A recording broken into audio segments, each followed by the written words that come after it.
whatever discussion you want to have on your at the background is left to you, but not that you should allow that to be filtering into the class.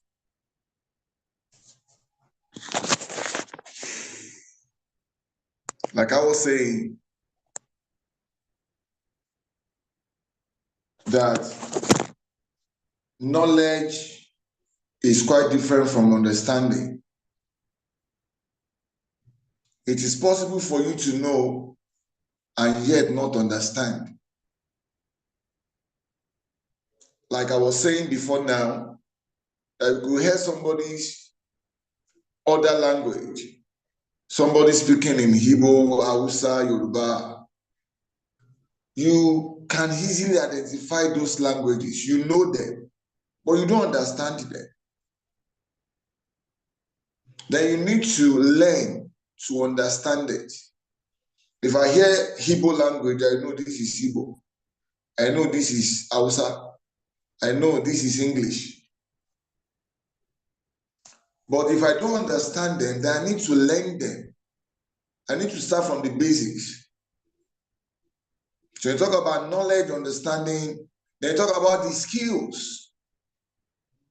You know, that's why they will tell you classwork is not the same thing as field work. If you look at knowledge, understanding, and skills, it is progressing. It is in progression from knowledge to understanding, from understanding to the skills. Now you have understood. Now for you to go to the field and use those theoretical knowledge you have, which you understood when you were taught, now come and practicalize them. That is when your skills of that knowing will now show up. So when you talk about knowledge, understanding, and skills, it is starting from the 1 to 2, then to 3. That is what the field of social work is all about. Our work in this profession is more of practical. Practical. You have to practicalize that which you know or that which you understood. So let's go to the notes I have before me here. Don't worry, you will get it. I post to the platform. The social work is a dynamic and demanding profession that requires a variety of skills and qualities. Social work is a dynamic and demanding profession. It is dynamic, unique on its own. And it is also demanding. It is a demanding profession that requires a variety of skills and qualities. To ensure quality service delivery in social work, professionals need to possess a comprehensive understanding and specific skills. Comprehensive understanding and specific skills. Whether these skills are innate, inborn, or acquired, learned. Success in the field of social work requires social workers to continually develop them throughout the lifetime of their career. You need to continue to fan the ember to flame. You need to improve on those skills that you have acquired, either that were given to you, innate, inborn, or that you acquired. You need to continue to fan them. That is where the issue of continuous learning comes in. You continue to learn. You keep learning because things are changing. I strongly believe that it is not the same way the founding father of social work started the profession that it is today. That tells you that we are improving and there is dynamism in this field, in this profession. So it requires, continual development of these skills throughout the lifetime of the of your career as a social worker. Here are some key areas of knowledge and skills that are important in social work. We have knowledge of the social systems, of the human behavior and development, social welfare policies and resources, assessment and intervention skills. You need to understand, to know all these: communication and engagement, cultural competence, ethical practice, case management and advocacy, crisis intervention and trauma-informed practice, reflective practice and self-care. So we look at those 10 skills. We look at them and, try to give little understanding on each of them. So going to the first one, knowledge of social systems. Social workers need a deep understanding of social systems, including families, communities, organizations, and societies. This knowledge helps them comprehend the complex interactions and influences that impact individuals and communities. So we talk about the social systems. In fact, as a matter of fact, a social system is the entire society, which is made up of social institutions. When you look at the social system, which is society, it's made up of what we call social institutions of 4 or 5. Number one of that social institution is the family, followed by the economy, then followed by the politics, followed by cultural institutions. Those are the 4 main, institutions that are made up of every human society. But when you look at these cultural institutions, it can be divided, or cultural institution rather, it can further be divided into 3. We have the education, we have the mass media, then we have the religion.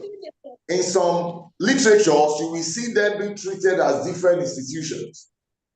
But in some cases, you will see them being treated under cultural institutions. The cultural institution has to do with an avenue of learning. An avenue of learning. If you look at mass media, if you look at religion, if you look at education, they are avenues of learning. Whatever you think you know today, or that you think you have acquired as a matter of knowledge, is from school. Some people will tell you, my pastor says. Some people will tell you, yes, that is what I read in the newspaper. So the cultural institution rather, could further be divided into 3, which is education, mass media, and religion. So like I said, knowledge of the social systems, which also include the family. The families made up is a community. So you need to have the knowledge, what is obtainable in this environment, in this society that I found myself. You need to know the do and the don't in every community you find yourself. You need to know what impact the religion is having on them. I visited a particular place in Cameroon during my service here, and during that period, it happened to be when they were having what they call their country Christmas. During this time of country Christmas, you dare not fight. In fact, to the point that I was told that if you see a man with your wife on the bed, you don't fight, you just allow him to go. So you can't say you want to go and call police in that situation or during that period. It was in the same place we call Kateli. You see, in that place, you dare not go to their stream to go and kill fish because fish are sacred. So you need to know what is obtainable, because if you go against their rules, against their cultural norms, you'll be dealt with. So as a social worker, you are meant to understand the social systems, the family, the economy, the politics, and the cultural institutions. You need to understand all of them. You need to have the knowledge of all of them. You may find yourself in a place that the system that is obtainable in their family is what we call matrilineal. The head of the family or the children trace their lineage to their mother. That's the matrilineal lineage. Unlike what we have in Nigeria, which is patrilineal, and when you have matrilineal, you have matriarchy. Children bears the surname of their mother. That is their paternal grandfather. That's the name they bear. So it is needful for you to have knowledge of the social systems. I won't go beyond that. Then the second knowledge here we are talking about is human behavior and development. Social workers should have knowledge of human behavior and development across the lifespan. These understandings allow them to assess and address the unique needs and challenges of their clients at different ages, stages of their life. You need to understand the lifespan. You know, when somebody is still a youth, a married person, somebody who just got married, there are some challenges that we face at different lifespan, different stages of our lives. So you need to know what is unique to a particular lifespan, to a particular stage in human life as a social worker.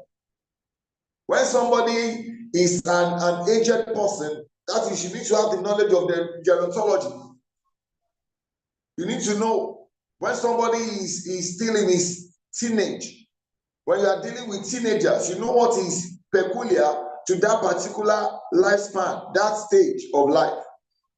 And you need to know, you know, this is the period of development from childhood to teenager to adolescent, you know, to elderly and to the aged. So it is needful as a social worker to have this knowledge. So to know how to relate with everyone. Because you may have an issue, you may have a client that is being referred to you or that even come to you directly, and you need to know what is obtainable at this particular time. You get it? When you are dealing with youth, you know that there is what we call useful exuberance. They want to exhibit, they want to practicalize, they want to do everything. So you should know how to handle that. Then the third knowledge we are talking about here is social welfare policies and resources. You know, you need to know the policies that are being put in place anywhere you find yourself. Policies for the aged, policies for the indigent, policy you need to understand. So you can make the necessary referment. You get it? You may need to do referral to those agencies. So as a social worker, you must have the knowledge of all these. Social workers need to be knowledgeable about social welfare policies and the available community resources. You need to know, so you know where to refer your clients to. This knowledge enables them to advocate for their clients and connect them with appropriate services and support. So we have talked about knowledge of social systems, human behavior and development, social welfare policies and resources. So the next one is assessment and intervention skill. Assessment and intervention skills. You know, when you are doing your assessment, you are not expected to allow your sentiment to rule over you. Be objective as possible. Then you know when to intervene, the intervention skill. Social workers need strong assessment skill to gather comprehensive information. You are not meant to be biased with your judgment about their client's need, strength. You need to know the need, the strength, and the circumstances in which your clients found themselves. They also require intervention skill to develop and implement effective strategies and interventions to address these needs. Then the next one is communication and engagement. Skills of communication and engagement. Effective communication skills are essential for social workers to build relationship with clients, establish trust, and facilitate meaningful conversation. Effective communication is key. In fact, if you are not a good communicator, there is a tendency that you will not have good sections with your clients. Because if you are not clear to your clients, that means your client is not going to get anything from you. So we talk about effective communication skills, which are essential for social workers to build relationships with clients, establish trust, and facilitate meaningful conversations. They should be able to listen actively. In fact, listening alone is a skill that is key. You must have listening ears. Whenever your clients are talking, you just listen to them. You can just interject once in a while. You mean it? Are you sure? Just for him or her to know that you are listening. Just for him or her to know that you are following, but not that you just stop them abruptly. And you need to have listening skill. You listen actively, empathize. We are not talking about sympathizing here. Empathy is not the same thing as sympathy. You empathize. According to Max Weber, he called empathy vestihen, which is the same thing as empathy, according to a British sociologist. It is empathy, putting yourself in the shoe of the person. For you to know why those who are homeless are behaving the way they are, then you need to be homeless to know if you not behave worse. So that is empathy. Just putting yourself in their shoe for them to know that you care. Then convey information in a clear and respectful manner. Social workers are respectful. You don't talk to people anyhow. Even if they get on your nerves, you must know how to comport yourself. You get it? Social workers are known to be respectful. You are meant to be respectful. So the next one here is cultural competence. Cultural competence. Cultural competence. Social workers need to be culturally competent and sensitive to the diversity of their clients' background and experiences. You are not meant to be ethnocentric when dealing with people who are not from your own background. You are not meant to be ethnocentric. What do I mean by that? That is judging other people by your own culture, seeing their own culture as being inferior to your own culture. If you are doing that, then you are being ethnocentric. That's what we call ethnocentrism. So social workers need to be culturally competent and sensitive to the diversity of their clients' background and experiences. Cultural competence involves understanding and respecting different cultural beliefs. You can't determine who will come to you, especially if you are working with an organization. They can send anybody to you from different cultural background. You can't say, I can't handle this. So that's why you need cultural competence to know how to deal with different people from different cultural background. Then you need to respect them for who they are. Don't say because the person comes into your office, you expect the person to greet you first, or you expect the person to do this based on your own culture. You get it? No, don't use in fact, it will be good for you to even understand because you will have seen the file of the person before coming to you. Maybe they will have passed the file to you that this is a case you'll be handling. And you know that the person is an Hausa person, a Yoruba person, an Igbo person. You just learn few of the languages to say, welcome, how are you? Even when the body comes into your office and say, Inaoni, you just speak, the person will be glad, you will feel at home to open up to you. You get it? So cultural competence is key. Is key.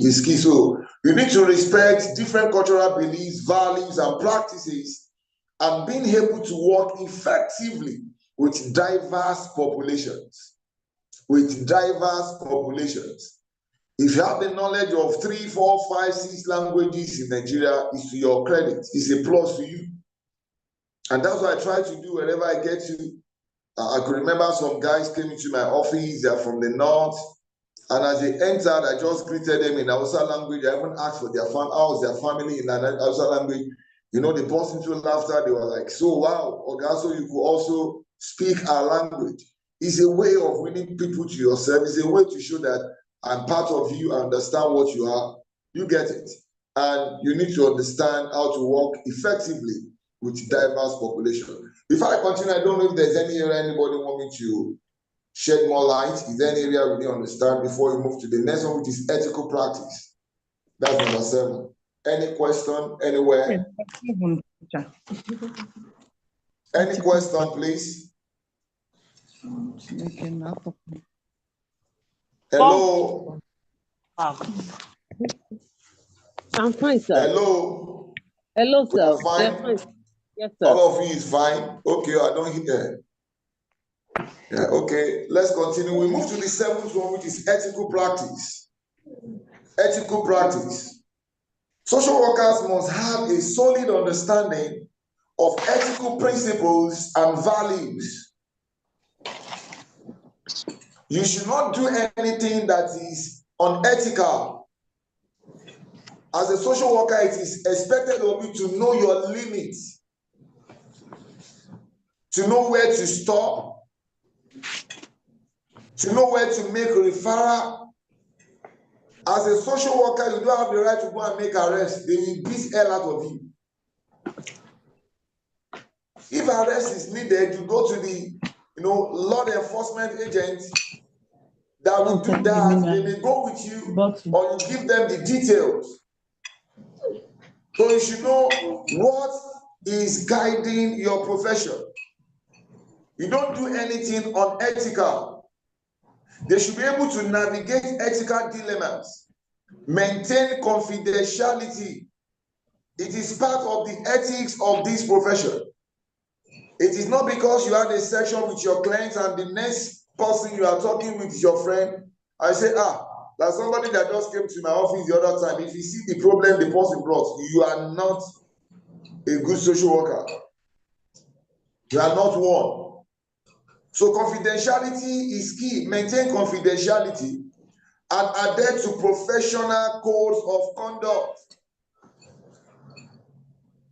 Thank God we have what is guiding us in this institute. We have the code of conduct guiding us. I believe by the end of this program, you will become a member of the Chartered Institute of Social Work Practitioners of Nigeria, and more of that will be relayed to you. Because we are talking about it is not what we are saying in the class now, the theoretical part of it. When you get to the field, that is where it will be seen. Either you are a social worker or you are not. You just carry certificate, but you are not a social worker. So we move to the next one, which is case management and advocacy. You need the knowledge of case management and advocacy. Social workers often need to engage in case management activities. You must know how to manage yourself first before you can manage cases. Yes, you need to know how to manage your time. Nobody in this world has more than 24 hours. And some people are doing great, not because they have additional hours to their own, but because they are managing their time well. So it is in managing your time well that you manage the cases that are with you well. You allot time to whatever you want to do on the daily basis. If you are leaving your office, you have a stick paper, tomorrow morning, 8 o'clock, this is what I'm doing, this is what I'm doing. You have your diary. That helps you to manage yourself on daily basis. Then you talk about the cases that were assigned to you. You know how to manage them. You know when to do or when to go on visits. You know when to, maybe go to court. Not that, you call your client. I'm sorry, I forgot I was meant to be in the court with you today. Please, I'm sorry. That sorry will not solve the problem you have already caused. So social workers often need to engage in case management activities, including coordinating services, collaborating with other professionals, and advocating for their clients' rights and needs. You need to advocate either for or against. When you're advocating for, you are asking for something. for your clients. When you are advocating against, you are asking for, or you are crying against a practice that was in place against your clients. When you are advocating for, you are asking for something to be given. When you're advocating against, you are saying something should be stopped. So that's just that. So as a social worker, you can either advocate for or you advocate against. So the next one we are looking at is crisis intervention and trauma-informed practice. Crisis intervention and trauma-informed practice. Social workers should be equipped with skills to respond effectively in crisis situations and provide trauma-informed care.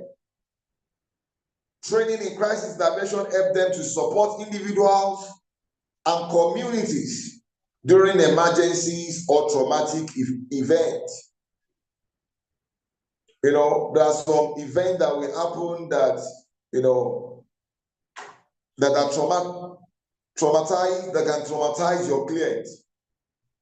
So you need to know how to provide such care for trauma-informed, cases. So the next one here is reflective practice and self-care. You need to have the skill of reflective practice and self-care. Being a social worker can be emotionally and mentally demanding.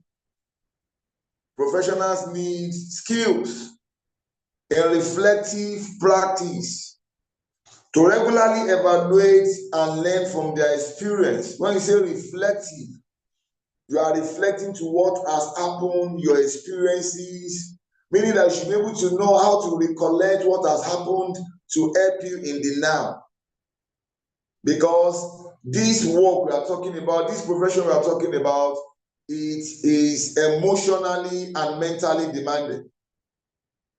And this skill is talking about how you should learn to take care of yourself too. It's like you having a horse and you have a message. If you don't take care of the horse will die and the message will be given to another person. I think you understand what I'm trying to say. You are the horse. Oh my God. Hey, what happened now?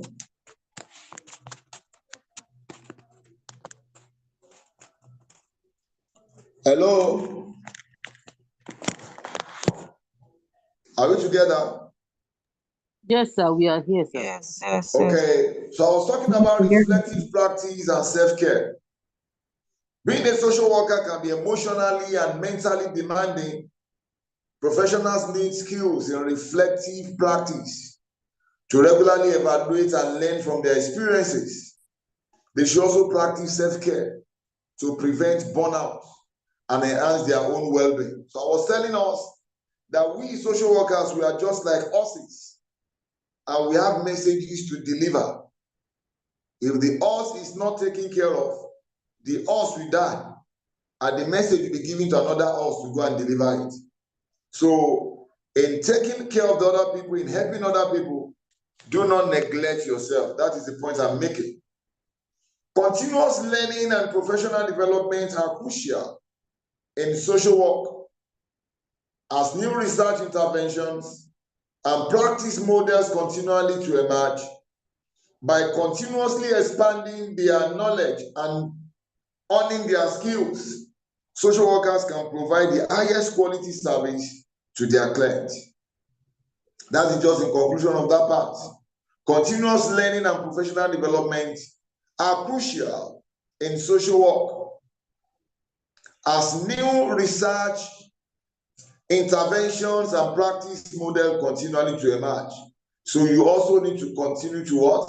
To learn and develop yourself. By continuously expanding their knowledge and honing their skills, social workers can provide the highest quality service to their clients. So that is just the first 10 knowledge we have talked about. Then I want us to look at characteristics and skills of successful social workers. Characteristics and skills of successful social workers. Number one on the list is empathy, communication, organization, critical thinking, active listening, self-care, cultural competence, patience, professional commitment, advocacy, objectivity, flexibility, resilience, and last one, number 15, is drive. So we want to look at those who have gone ahead, those who are founding fathers of this profession. We just want to look at some of the skills and characteristics that help them to succeed in this profession. I've just listed 15, then we just look at them one after the other. Number one, empathy. Empathy is the ability to identify with and understand other person's experience and point of view. National Association of Social Workers define it as the act of perceiving, understanding, experiencing, and responding to the emotional state. Who is this person now? Why can't you meet your mic? Will you keep quiet? Who is this person? Yes. Oh my God.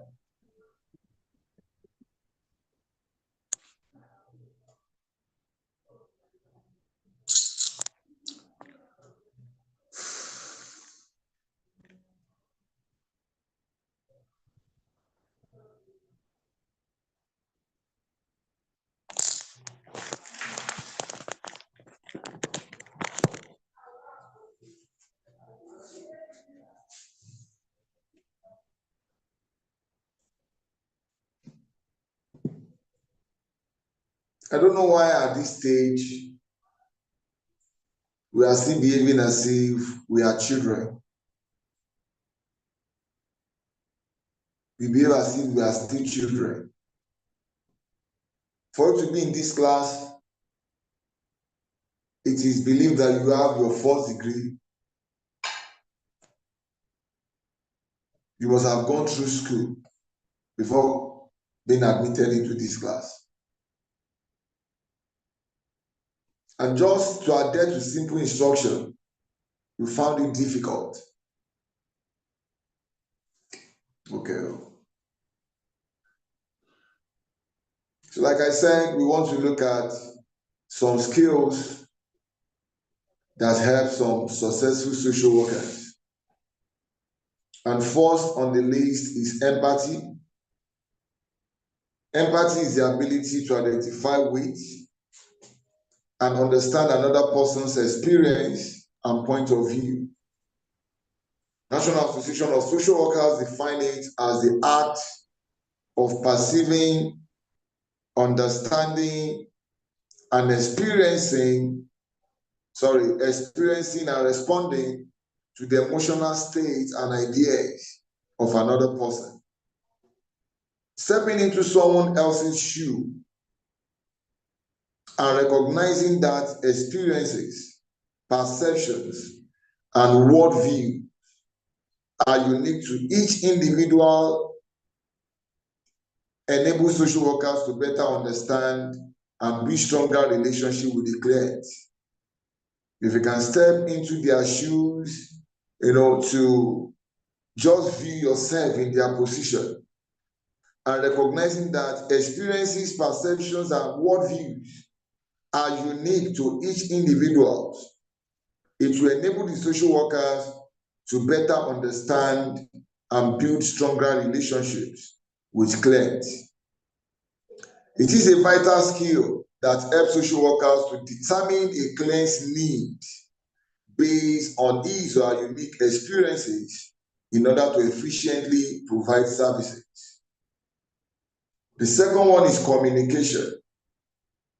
Communication, both verbal and non-verbal, is a vital skill for social workers. The ability to communicate clearly with a wide range of people is essential. It is the duty of a social worker or social workers to advocate for their clients. In order to do this, social workers must understand the client's needs, and that is by communicating expressly. In addition to being cognizant of body language and other non-verbal cues, this means communicating appropriately and effectively with clients regardless of cultural background, age, gender, literacy skill level, or disability. So you don't need to have any bias against anybody, against anyone, irrespective of their conditions. Social workers must also communicate with their care providers, colleagues, and agencies, and must document and report information in a clear manner. Then the next skills that work for those who are successful in this field is organization. Social workers have busy schedules and a wide range of responsibilities in addition to managing and supporting multiple clients, including documentation, reporting, billing, and collaboration. This requires social workers to be very organized and able to prioritize clients' needs in order to effectively manage cases. Disorganization and poor time management could cause a social worker to overlook a client's needs and result in negative outcomes. So you need to be organized. The fourth one is critical thinking. Critical thinking is the ability to analyze information gathered from unbiased observation and communication. You know, I've been using that word, not being biased, being unbiased.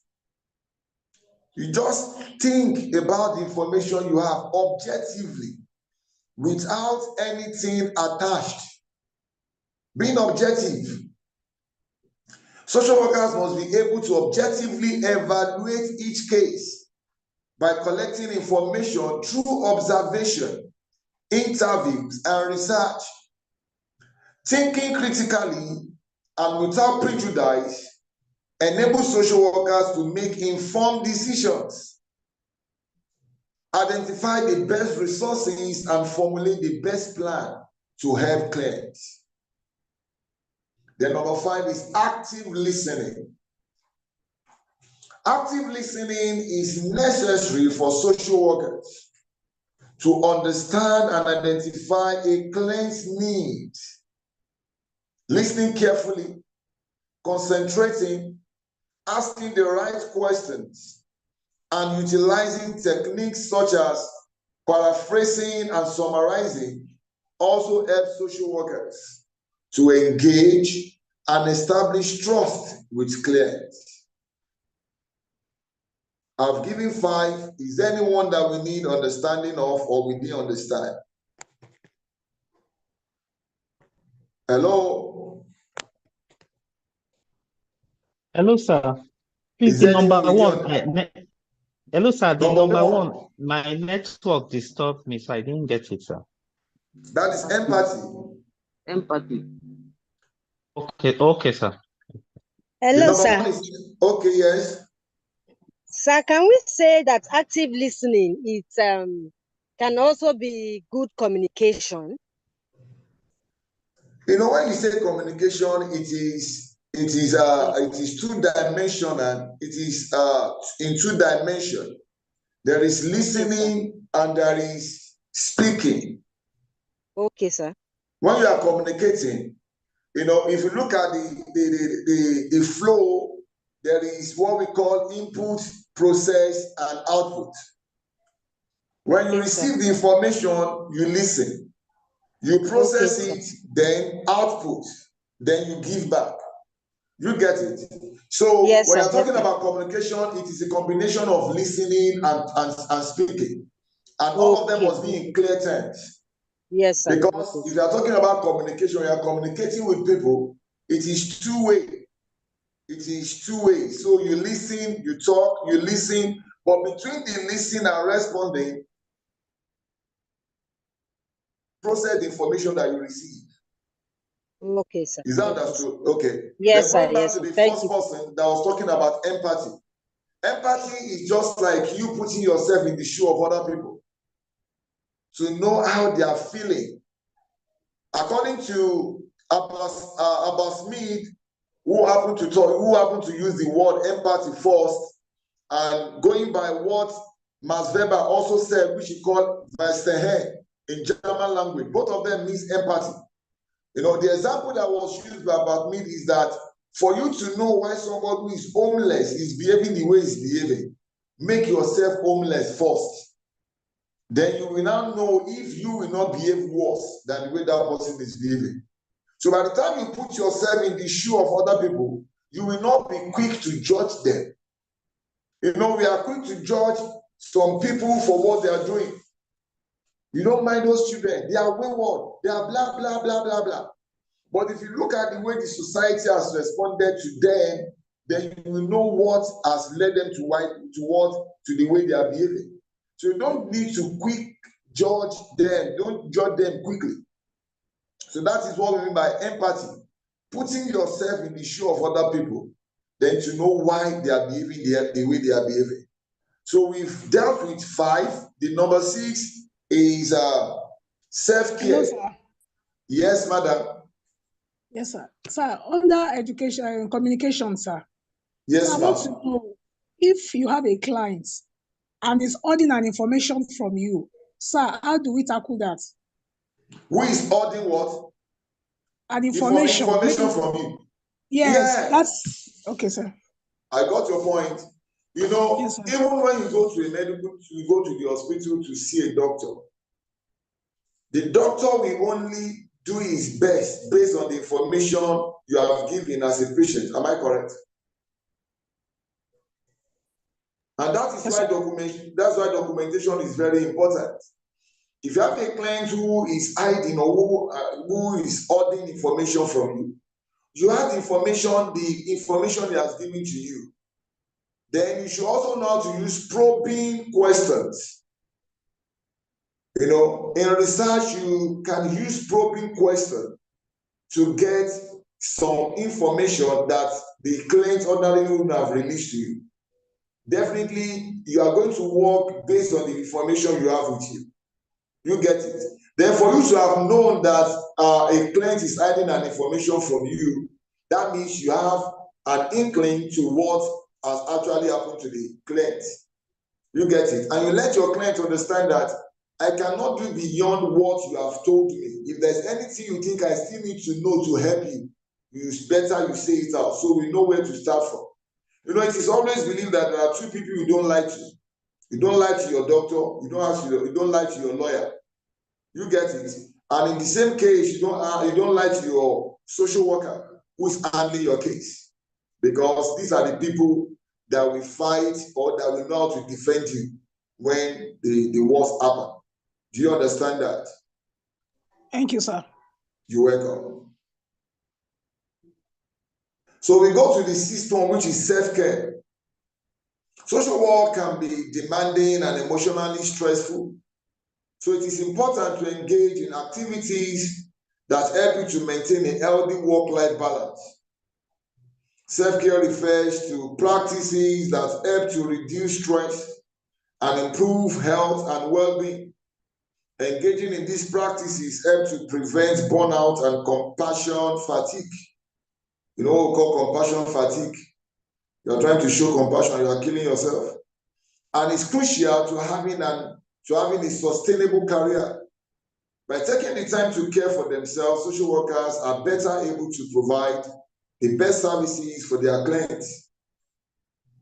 The next one is cultural competence. Working effectively with clients from diverse backgrounds requires social workers to be respectful and responsive to cultural beliefs and practices.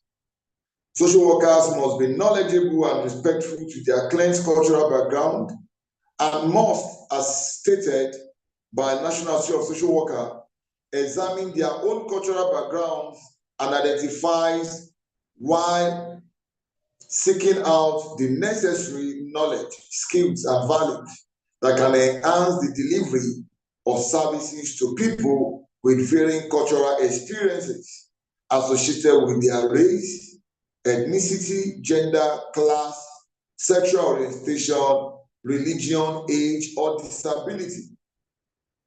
Possessing a non-judgmental attitude and an appreciation for diversity and the value of individual differences enable social workers to provide clients with what they need. You must be neutral. If I want to put it in a simple word like that, just be neutral. Just know yourself, even if you are whatever you think you are, a sister, a brother, a pastor, an imam, an alaja, just that is for you. The clients you are dealing with, you have nothing to do with what they are. Don't judge them based on your own religion or based on your own culture. Just see them as somebody who has come to you. You get it. And deliver the services that they have come for. The next one is patience. Patience. Social workers encounter an array of circumstances and individuals in their work. It is important to have patience to walk through complex cases and with clients who need longer period of time to make progress. This empowers social workers to understand the client situation and avoid hasty decision-making and frustration that can lead to costly errors and poor outcome for the client. Take your time, be patient. Be patient to get all that you need to get for you to have a successful outcome.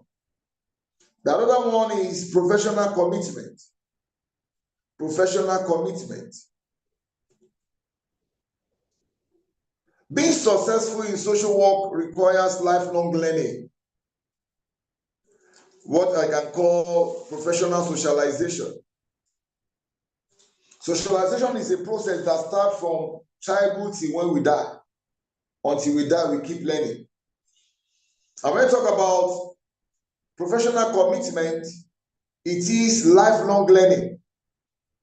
Social workers must have a professional commitment to social work values and ethics and to continuously developing professional competence.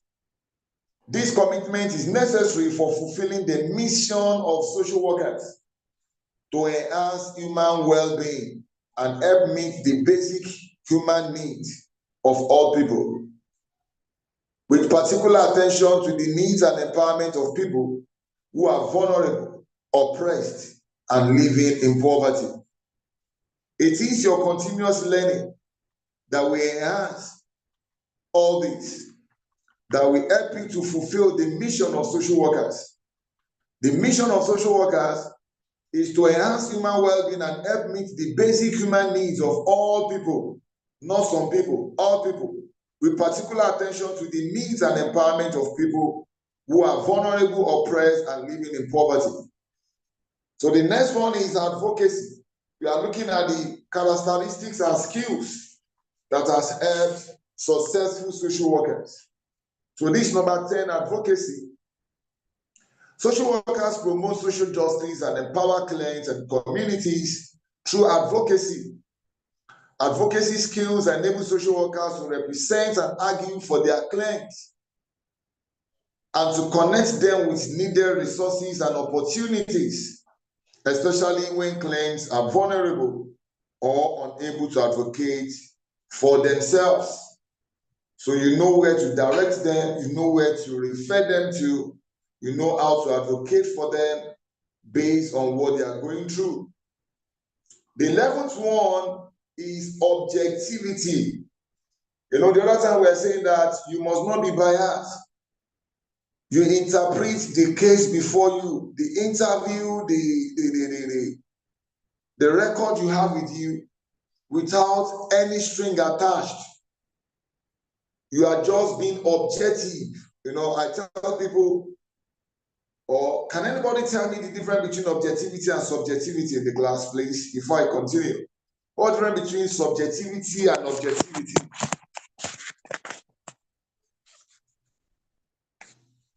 Hello? Somebody to help us. What's the difference between objectivity and subjectivity? Hello, sir. I'm hearing. To be objective is to look at this holistically, to look at it using a kind of instrument. Like as a social worker, we have principles that guides what we do. So when you are looking at an issue, you look at it from that aspect because you have a principle guiding what you are doing. But to be subjective, that is when you want to dominate that discussion. That is when you want that person to do it the way you see it, without recourse to the code of ethics of your profession. Thank you, sir. Thank you so much. You are in line. And also To be okay, somebody else. to be objective means not to bring in your own idea, to look at it from a perspective that is transparent, from a perspective that is unbiased, and then to look at to consider the case from a positive mindset. Thank you, sir. Okay, it is only the last one you said that I will question. From a positive mindset. It is not only when you are positive minded that you are being objective. Even when you are being objective, you might be saying something that is negative, that you just have to go this way, which is not pleasant to your client. So to your client, you are being negative minded, but you are saying what should be. To be objective, both of you have said it. To be objective is not to bring in your own sentiment. Objectivity is to see things the way every other person will see it, going by the principles of the profession. You get it? It is the same way everybody will see it, to be objective. But when you become subjective, that is when everybody will be having, you hear from my own opinion, from my own angle. That is, they are giving their own individuals subjective meaning. But when you're objective, 2 + 2 is 4. That is objective everywhere. So nobody can tell me, well, from my own perspective, if you say 2 + 2 at times can give you 3.5. And he will try to just explain it. But to be objective, to see this, to see the case from the professional point of view, nothing attached to it. You put your own self-interest aside. So you are being objective. You are saying it the way it should be. Not because that person is your friend. Not because you want to get something out of it. You are very sure if that case is taken to the next 3, 4, 5, 6, 7, 8, 10 people, and the same thing is said, they will come out with the same conclusion. That means being objective. That is okay. So the 12th one here is persistence. Will I finish this class today? And I wanted to finish this 6 paper. What page am I now? Okay. Let me try and finish it. It's not that much again. So the next one is persistence. Serving people in complicated relationships and environments requires patience and persistence. Setbacks are inevitable. The persistent social worker remains focused, sets an example, and tries alternative approaches. You don't just, okay, I don't think that thing is possible. Try other means, try different theories, try different approaches, try different models. Have you tried this? Have you tried this? Have you tried this? Keep trying. You need to persist. Then you need patience. We've talked about patience before now. So you try alternative approaches. Then the next one is flexibility. No two ways are the same in social work. Problems are frequently unexpected and do not follow a typical 9 to 5 schedule. Solving difficult situations will often involve dealing with other agencies and supporting families in their need outside regular hours. So you can't say, it is 4, I have closed, I'm not attending to anybody. You get it? You need to be flexible. There's need for flexibility. It's not every time you close by 5. At times, it will stretch you to 6. At times, yeah.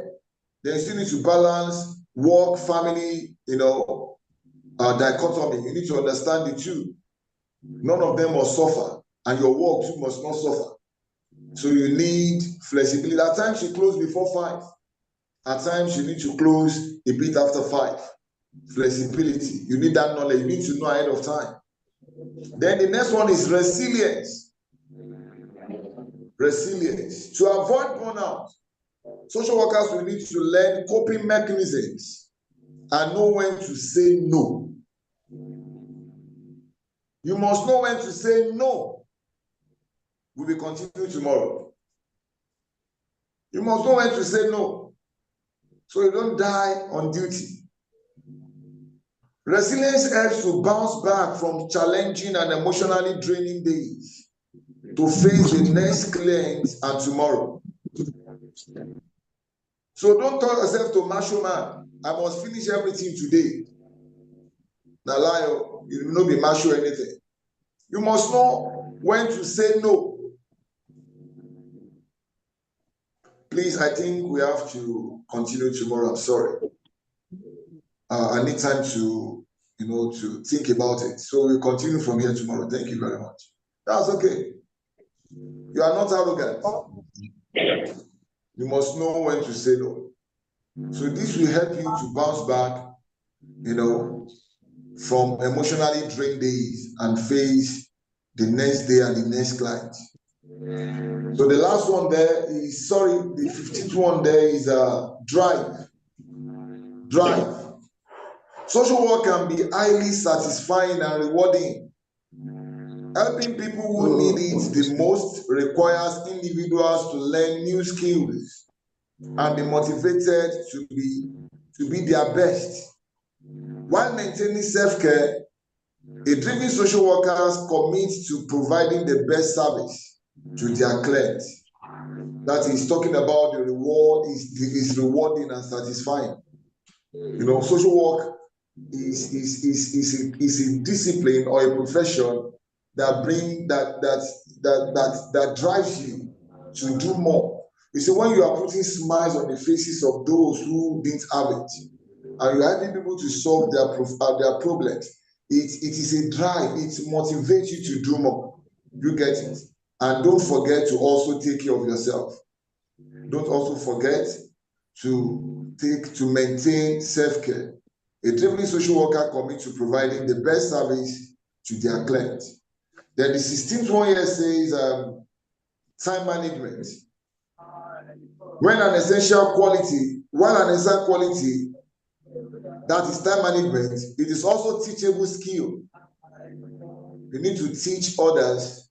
It is an essential quality, and it is also a teachable skill.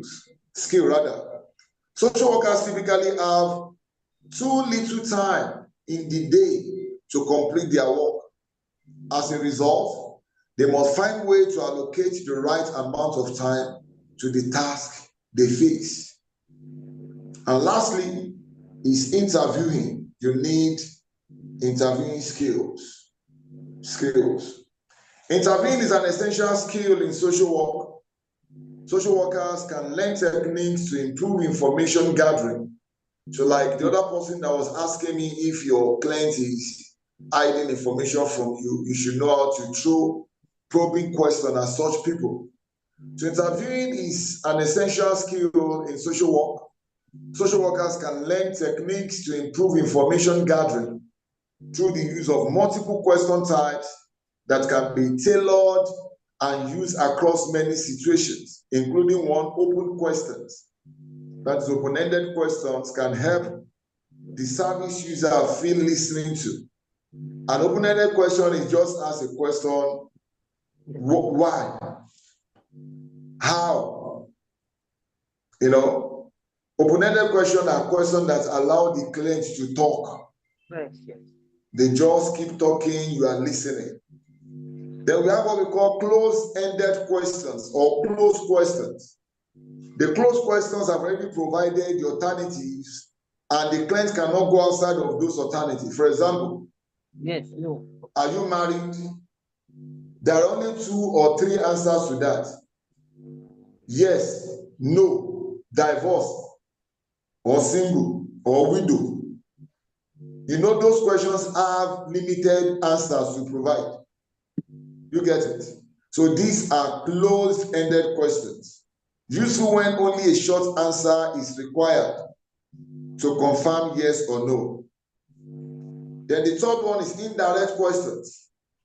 It can be helpful to phrase questions as sentences, providing flexibility in the length or type of response. Then we talk about probing questions.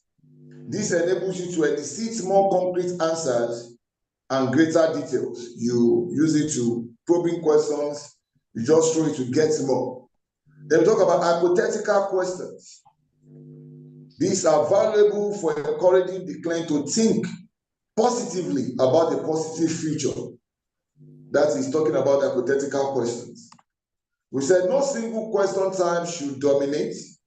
It is better to use a range of questions to encourage a natural conversation rather than an interrogation. With these, I've come to the end of today's class. I don't know if anybody has anything to ask.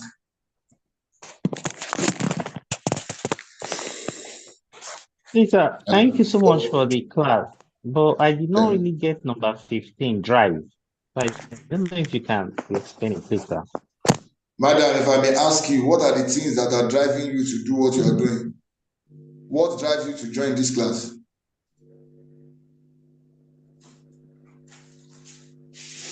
Hello, madam. Madam, I'm asking you a question. Okay, sorry, sir. This is a mail, sir. I said, what is the drive? Because another word for drive here is motivation. Passion, yeah, motivation, passion. As You in, get it? So one of that's the the things, drive. yes, sir. Okay, Yeah. sir. That is it. That's what we mean by drive. The motivation, what will motivate Okay, you. sir. And we said social work Okay, is sir. highly motivating and rewarding. But especially when you are seeing results, helping those who were vulnerable, putting smiles on the faces of those who were in tears. So it motivates you to do more. It's not only the monetary value or reward that you get, but bringing meaning, giving meaning to a life that has no meaning before. It's a drive, it's a motivation. Are we together? Yes, sir. Thank you, sir. Any other question? Yeah, there's a question, sir. Okay, I'm hearing. Hello, sir. I'm hearing you. Hello, sir. I'm hearing you. This is okay, sir. So, Doc, sir.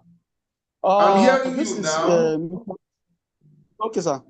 This is Mr. Lucky, a graduate of University of Nigeria, Usuka, social worker, a diploma social worker, a degree social worker, right from the Delta State here, only precisely. Okay, sir. Okay, sir. There's a question during your teaching. You do say something. Social worker is a care provider. Is it, sir? You said what? Social worker is a care provider. Okay, sir. There's something just come to me now. The thing is that you, as a social worker, and you have a client, and the client is a lukewarm person, or is an idle person. An idle one is a double workshop that you provide for the client all the time.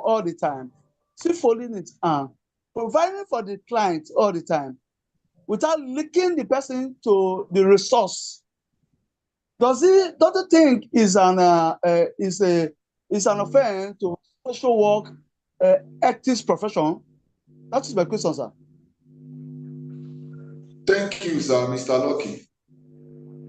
And I'm throwing the question. I said thank you, Mr. Lucky. No. From your question, I got your question. I got your question. Hello, sir. Are you hearing me? I got your question, sir. Yeah, it's a question. I said I got your question. I got you. I understood your question. Okay, sir. Okay. Now, as a social worker, are you expected to be providing for your client? In the first place, are you expected to be providing for your client each time your client comes to you, even if your client is an indigent? I'm asking. I'm hearing you. So I said, as a social worker, yes, are you expected to be providing for your client? Okay. Are you? As a social worker, yes. As a social worker, something I learned from it is just like, maybe if the person is sick, you can provide. But the person is not sick and is folding and demanding all the time. And I think, sir. You are not expected to be providing for your client. Doing that, you are creating an attachment. And in this profession, there is no need for any attachment. Okay. Whatever your client needs, you must be able to make referral to where they will receive the help. Okay, if your client is an indigent, you refer them to the resources in their community where they will get the needed help. By the time you start giving something to your client, you are creating an attachment. Yes, okay. Okay, sir. Okay, sir. Especially if your client is the opposite sex, you are creating something for yourself. Yes, sir. Understood, sir. Okay, thank you. Yes. Thanks, sir. You're welcome. Hello. So with this, I have to come to the end of this class. See you by the special grace of God next week. Thank you.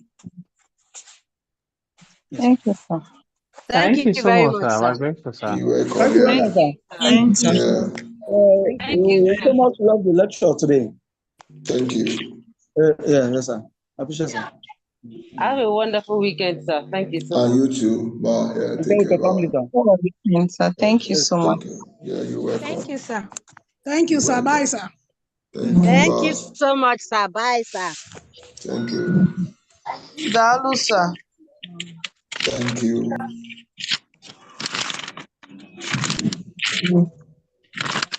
Thank you, sir.